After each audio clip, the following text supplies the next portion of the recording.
எழுந்திருப்பார். இப்போ இந்த சமிஅல்லாஹு லிமன் ஹமீதா புகழ்பவரின் புகழை அல்லாஹுவே செவியேற்கிறான் என்பது அதுக்கு பொருள்.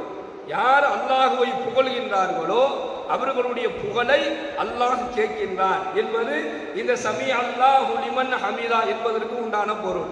இப்ப இமாம் சமிஅல்லாஹு லிமன் ஹமீதா என்பதாக எழுந்திருத்த நிலையில இருக்கும் பொழுது பின்னாடி அவரை பின்பற்றி தொழுவக்கூடிய முக்ததிகள் அவங்க என்ன செய்யணும் அப்படின்னு சொன்னா ரப்பனா லக்கல் ஹம்து என்பதாக சொல்லணும். ரப்பனா லக்கல் ஹம்து என்பதாக சொல்லணும். என்ன இதை நிறைய தொழுகையாளிகள் இதை சொல்வதை தவற விடுவதை நம்ம பார்க்கிறோம். நிறைய தொழுகையாளிகள் இதை சொல்வதை தவற விடுவதை பார்க்கிறோம்.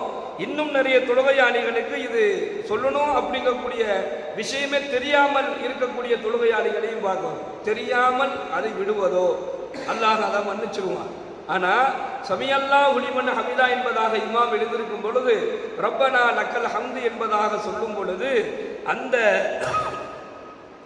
ரப்பனா லக்கல் ஹம்து என்பதாக சொல்வதை நபிகள் நாயகம் ஸல்லல்லாஹு அலைஹி வஸல்லம் அன்னவர்கள் நமக்கு கற்றுத்தராங்க. அப்போ ஒவ்வொரு தொழுகையாளிகளும் தனியாக தொழுதாலும் ஜமாத்தாக தொழுதாலும் ருக்குவுக்கு பிறகு நாம் எழுந்திருச்சு நிலைக்கும் பொழுது இதை சொல்லணும்.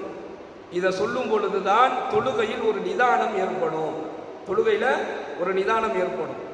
தொழுகையை பற்றி நாம் நிறைய பார்க்கலாம். அவசர அவசரமாக தொழுகக்கூடிய தொழுகை அல்லாஹ்விடத்தில் அங்கீகரிக்கப்படாது. பரபரப்பா தொழுகிற தொழுகை அங்கீகரிக்கப்படாது.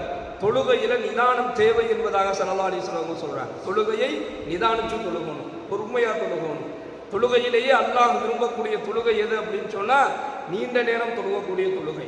ஒருத்தர் தனிப்பட்ட முறையில் ஒரு 2 ரக்காத் தொழுகிறோம்னா அது நீண்ட நேரம் நின்று தொழுகுவது, ருக்குவுல நேரம் கொடுப்பது, நிலையில ரப்பனா லக்கல் ஹம்து என்பதாக சொல்லி அதுக்கு நாம நேரம் கொடுப்பது, சஜாவில நேரம் கொடுப்பதெல்லாம் ரொம்ப சிறந்தது. அப்போ ருக்குவுக்கு பின்னாடி இந்த ரப்பனா லக்கல் ஹம்து என்பதாக சொல்லும் பொழுது சிறிது வினாடி நாம நிற்கும். நின்றுட்டு தான் என்ன செய்ய முடியும், நாம மறுபடியும் சஜிதாவுக்கு போவோம். அப்ப இது இல்லாம சமிஅல்லாஹு லிமன் ஹமீதா அல்லாஹு அக்பர் என்பதாக அந்த தொழுகையை அவசரப்படுத்துதல், அந்த தொழுகையை வேகப்படுத்துதல் இருக்குது. அது தொழுகையை பாத்திலாக ஆக்கக்கூடிய ஒரு செயல், அங்கீகாரம் இல்லாத ஒரு தொழுகையாக போயிடும். தொழுகையை பொறுத்த வரைக்கும் குனிவதும் நிமிர்வதும் அமருவதும் தொழுகையாக ஆகாது. அல்லாஹ் அக்பர் தக்பீர் கட்டி குனிகிறது, அப்புறம் நிமிர்றது, அப்புறம் அத்தையாத்துல உட்கார்ந்து இருக்கிறது. இந்த மாதிரி குனிவது நிமிர்வது அமர்வது தொழுகை அல்ல. எல்லாமே நிறுத்தி நிதானித்து அதற்கு உண்டான அந்தந்த இருப்புகளில் என்னென்ன திக்ருகள் நம்ம ஓதணுமோ அந்த திக்ருகளை ஓதி அதை பொறுமையோடு அந்த தொழுகையை நிறைவேற்றுவது சிறந்த தொழுகையாக